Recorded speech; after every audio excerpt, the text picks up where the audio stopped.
محمدا عبده ورسوله. أعوذ بالله من الشيطان الرجيم. بسم الله الرحمن الرحيم.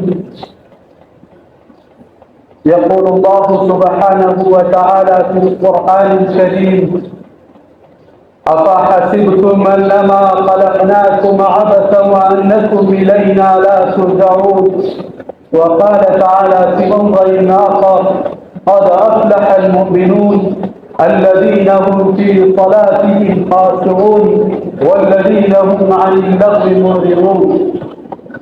وقال النبي صلى الله عليه وسلم: من حسن اسلام المرء تركه ما لا يعنيه. قابل احترام بزرگوں، بھائیوں اور دوستوں، اللہ سبحانہ و تعالی نے ہمیں بہت سی نعمتوں سے نوازا ہے۔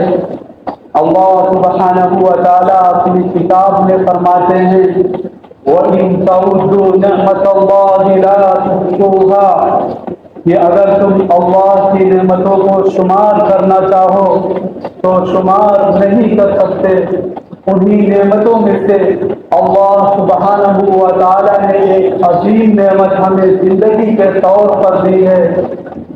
زندگی اللہ سبحانہ و تعالی نے ایک مقصد حاصل کرنے کے لیے دی ہے، اور زندگی کو اللہ سبحانہ و تعالی نے بہت مختصر رکھا، اور ساتھ میں یہ بات بھی سمجھا دی کہ تم اس مختصر سی زندگی میں اپنی آخرت اور جنت کے بنانے میں گزارو۔ اس مقصد سے یہ بات معلوم ہوتی ہے کہ اس مختصر سی زندگی میں انسان جتنا زیادہ اپنے وقت کی قدر کرے گا اتنا ہی زیادہ اپنے مقصد کو حاصل کرنے کے قریب ہوگا، اور جتنا زیادہ اپنے آپ کو لغویات میں فضولیات کی چیزوں میں لگائے گا اور وقت کی ناقدری کرے گا اتنا ہی انسان اپنے مقصد سے دور ہوتا چلا جائے گا، اپنے مقصد سے وہ ہٹتا چلا جائے گا۔ اور جو چیز اپنے مقصد کے لیے استعمال نہیں ہوتی اس میں خرابیاں پیدا ہو جاتی ہے، اس میں خامیاں پیدا ہو جاتی ہے۔ مثلا جوتوں کا کام ہے پیروں میں پہننا، اور اگر کوئی شخص جوتے کو یا چپل کو یا سینڈل کو نکال کر اپنے پیر سے اپنے شوپر میں رکھ لے، اپنے بیگ میں رکھ لے، اپنے ہاتھ میں رکھ لے، تو پھر پیدل چلے، پیادہ چلے یعنی ننگے پاؤں چلے تو اس کے پیر زخمی ہو جائیں گے، کچھ دیر بعد وہ چلنے پھرنے سے معذور ہو جائے گا۔ وجہ اس کی ہے کہ اس نے چپل کے مقصد کو، جوتے کے مقصد کو سمجھا ہی نہیں۔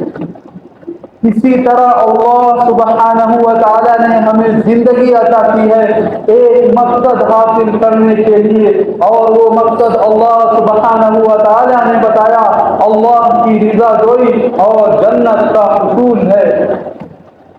جو شخص بھی اس کو اپنا مقصد بنائے گا تو ایسے شخص کے لیے اعمال حسنہ کرنا، نیک اعمال کرنا، اچھے اعمال کرنا، نمازیں پڑھنا، روزے رکھنا، حج کرنا، زکوٰۃ دینا، سچ بولنا، جھوٹ سے اجتناب کرنا، اور وہ تمام چیزیں جو حلال ہیں ان کا اہتمام کرنا، اور وہ چیزیں جو حرام ہیں ان سے اجتناب کرنا ایسے شخص کے لیے آسان ہو جائے گا۔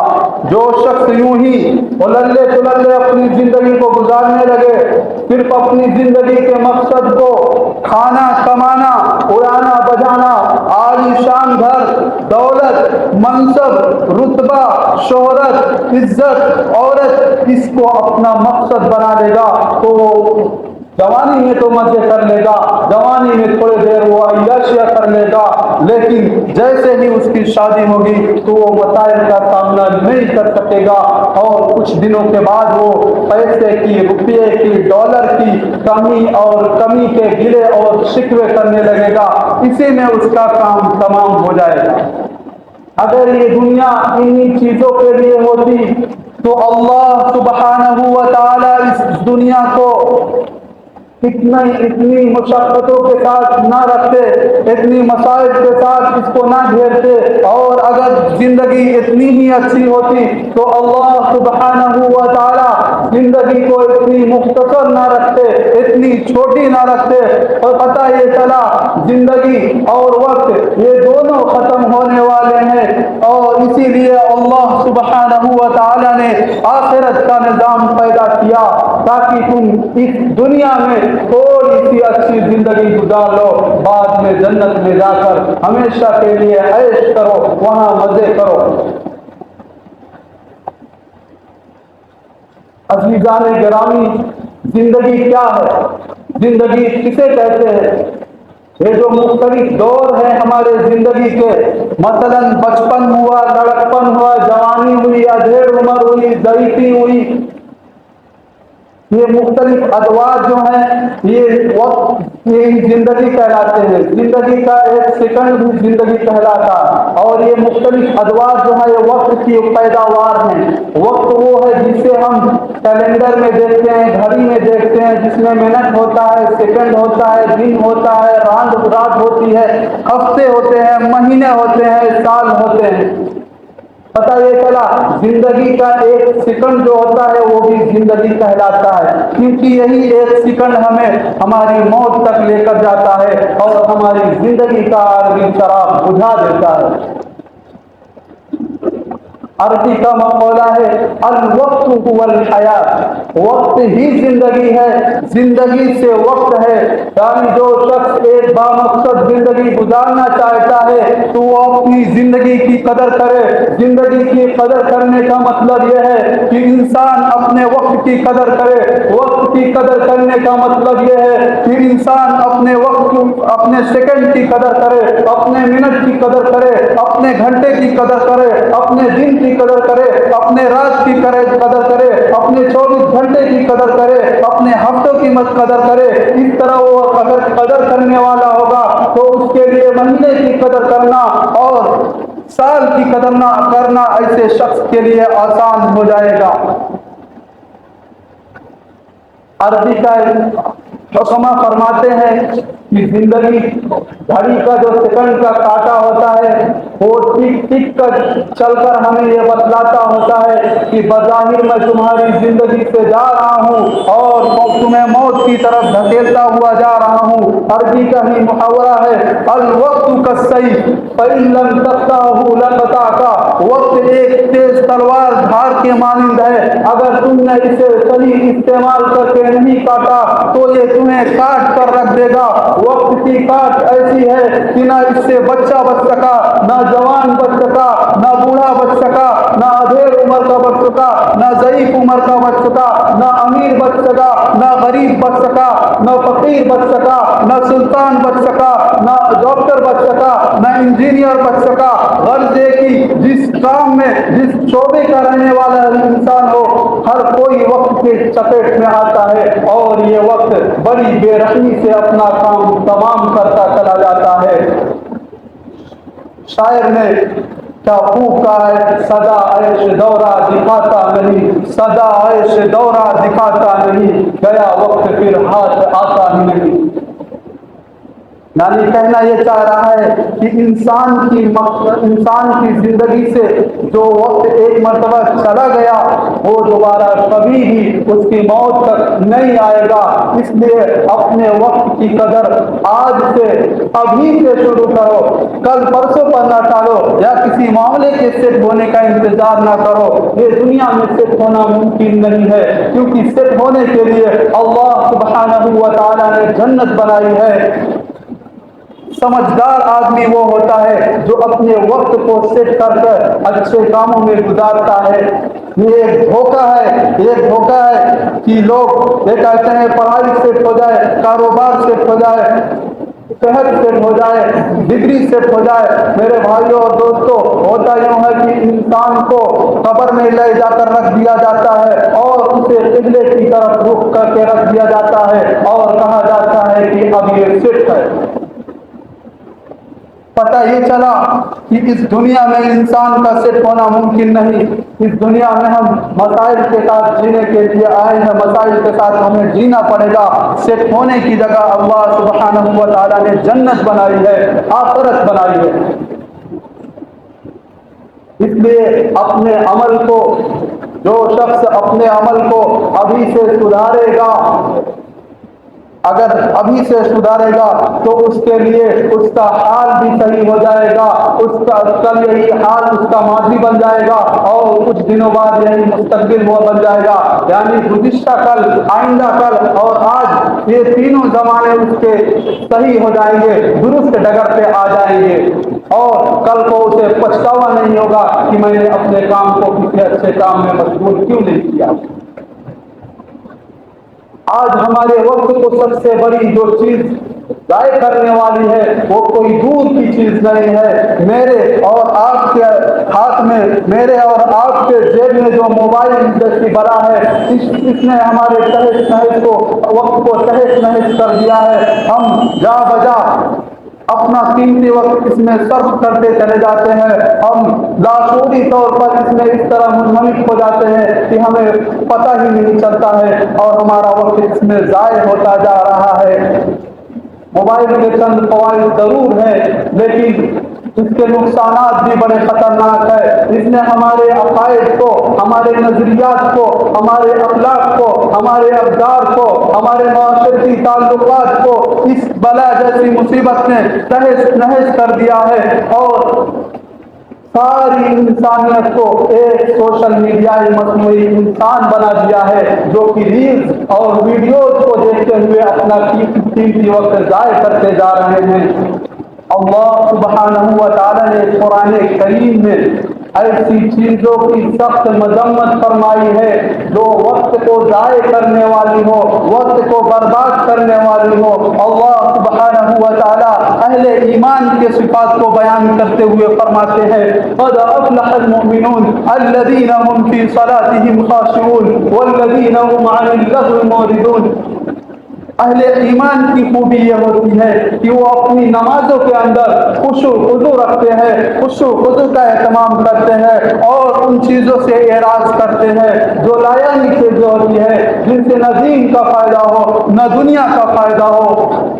ایسی نان سینس چیزوں سے وہ اپنے آپ کو بچاتے ہیں. سورہ فرقان میں اللہ رب العزت عباد الرحمن کی صفات کو بیان کرتے ہوئے اللہ والوں کی ایک خوبی یہ بھی بیان فرماتے ہیں کہ جو اللہ والے جو ہوتے ہیں، جب ان کا گزر کسی ایسی جگہ سے ہوتا ہے جہاں وقت کو ضائع کیا جا رہا ہو، جہاں وقت کو بیکار کیا جاتا ہو، تو وہ ایسی جگہ سے وَإِذَا مَرُّوا بِاللَّغْوِ مَرُّوا كِرَامًا، وہ ایسی جگہ سے ایسے گزر جاتے ہیں، رخصت ہو جاتے ہیں، وقار کے ساتھ گزر جاتے ہیں. وہاں ٹھہرنا پسند نہیں کرتے ہیں، اس لیے کہ انہیں اللہ کے سامنے